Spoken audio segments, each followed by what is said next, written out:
Craig's stuff. Craig's stuff. Craig's got a lot of stuff. Yeah. Craig's stuff. Craig's stuff. Craig's got a lot of stuff. Hey everybody, welcome to another episode of Craig's Stuff. My name is Craig, and this is some of my stuff. Today we're taking a look at the brand new VToys 1/12 scale Death Knight action figure. This is a third-party figure, and it is basically, and you can't really tell from the packaging, it is basically, it's a Batman. That's the bat. It's like this badass medieval Batman figure. I saw it online and I said, I think I need that thing.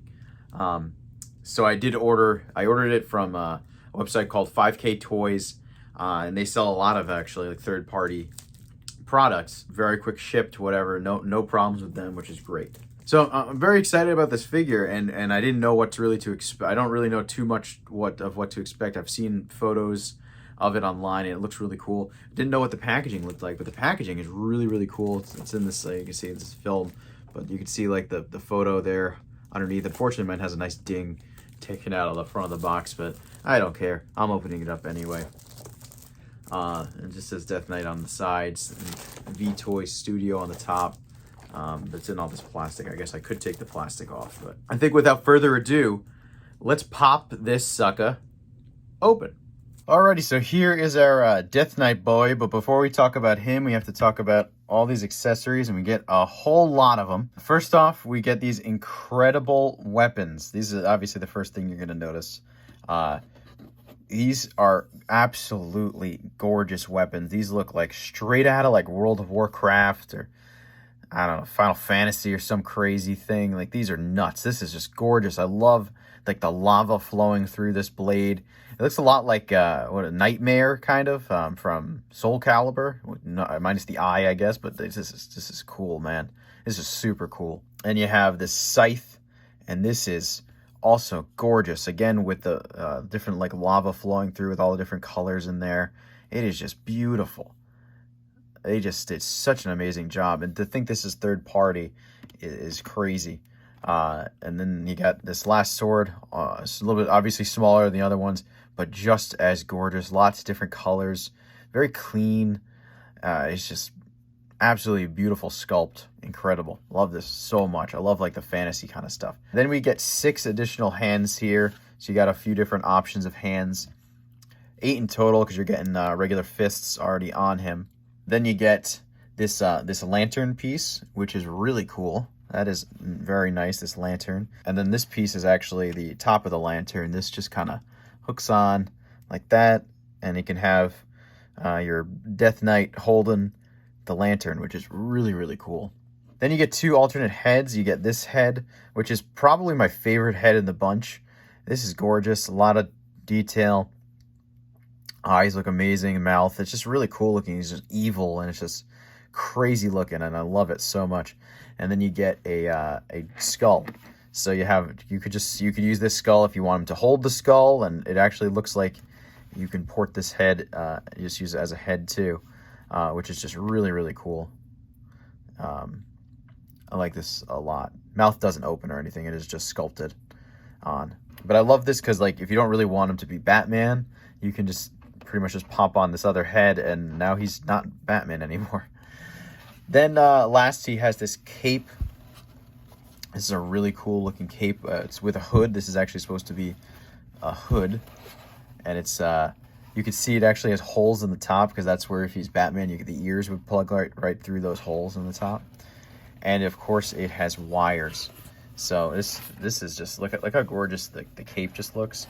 All the detail on the cape, really ragged and gross looking.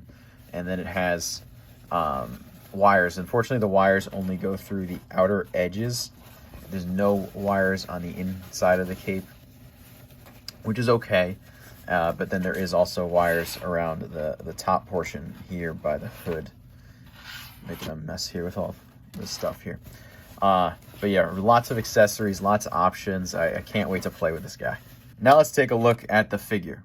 All right, so here is the Death Knight figure, or Batman, or whatever you want to call him.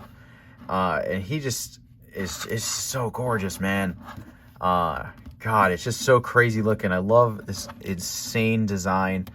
It's just wild. I love like this fantasy mixed with Batman. It's just so cool. And like I said, you can totally just switch off his head and it's just not really Batman anymore. Aside from the Bat logo, it could just, you know, I mean, the only thing that really makes him look like Batman is the head. And I guess he's got the classic spikes on his wrist.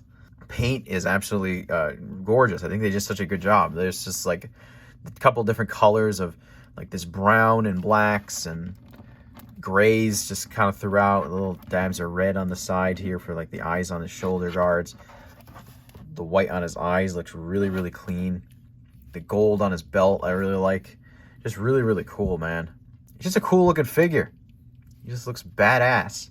And that's really why I wanted it, because it's just a badass looking figure. I'm really not too big of a DC fan these days. Of course, I still like Batman and Green Lantern and all that kind of stuff, but like, you know, I don't buy as much DC as I do Marvel, and but this figure I had to pick up. I mean, like I said, it's third party and it doesn't really have to be Batman. Now, one of the interesting things about this figure is the use of magnets. I just want to talk about these shoulder guards are actually held on by magnets. So look at that. You see there's a magnet there and it just pops right on. That's really cool. It's interesting, but unfortunately it doesn't really work too well, because as you can see, when you lift his arm up, it just falls right off. So it's kind of, it's cool, but you can't get full articulation with this type of thing. It definitely makes the figure look cooler, I think, this way. Also, you notice there is a magnet on the back. I believe the only thing that this is for is the sword. So you can put the sword, which is, this is one of my favorite features, right on his back. And it looks like he stands too. I mean, that's awesome. Might need to be careful with that, but it does stay. It's not the most sturdy thing, especially if you want it kind of sideways. It doesn't stay perfectly, but that's really cool. Haven't really seen too much use of magnets on many figures. All right, so now let's take a look at his articulation.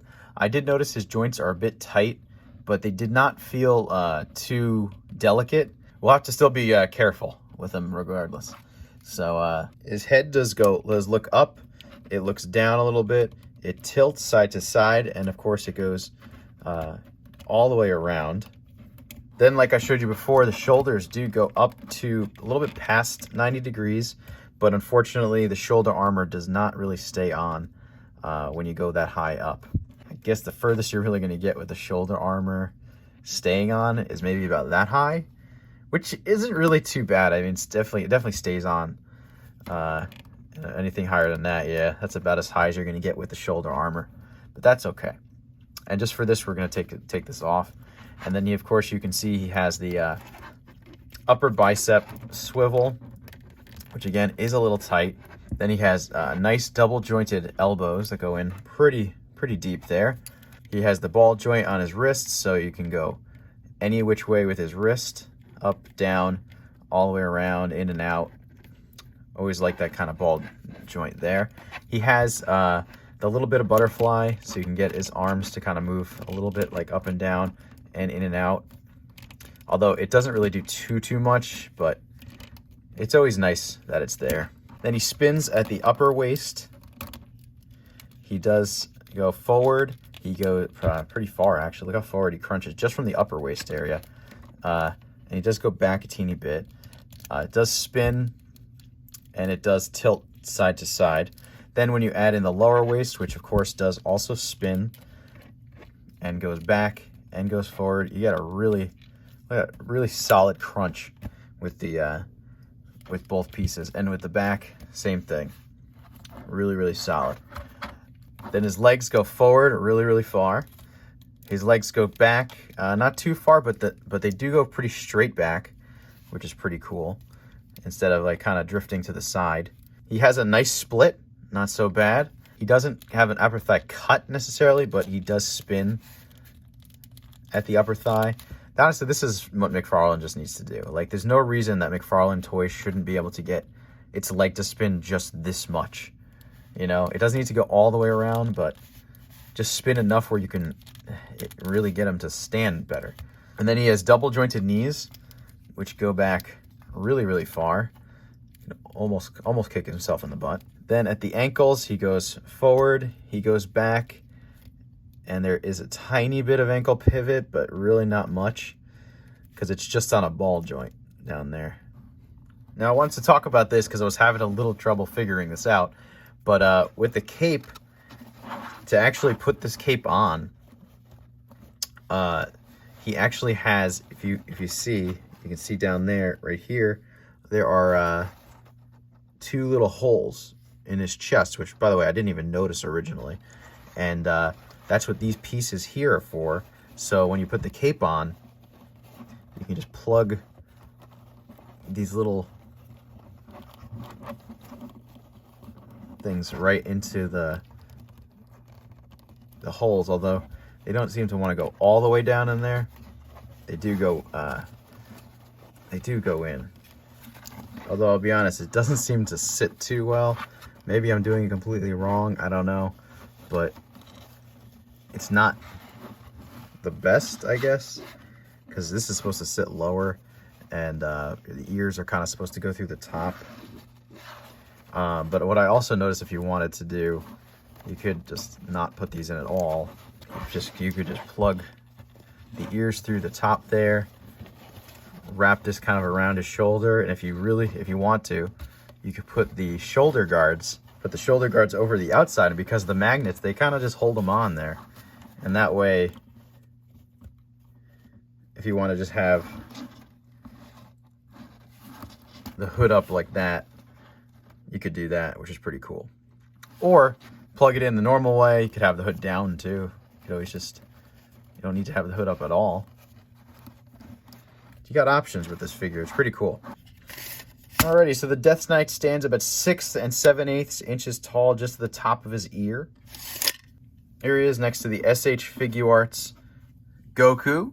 Here he is next to the McFarlane Toys Mortal Kombat Spawn. And here he is next to the Marvel Legends Gibbon. Alrighty, so overall, this figure is absolutely incredible. I love this thing. It is a bit of a steep price tag. I think it was about $110 or something like that. I forget. But this figure is freaking cool. I mean, this is so nice. You get a ton of accessories.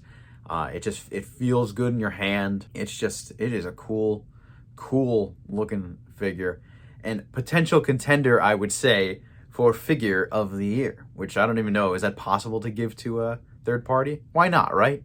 In fact, 2 of the figures that came out this year are third party that I think are contenders for figure of the year now. That's crazy. What was the other one? Anyway, if you like this review, make sure to leave a like, comment, and subscribe. Please check out my Instagram. It's at Craig Stuff. Check back every Friday at noon for brand new videos. I will see you guys next time. Later.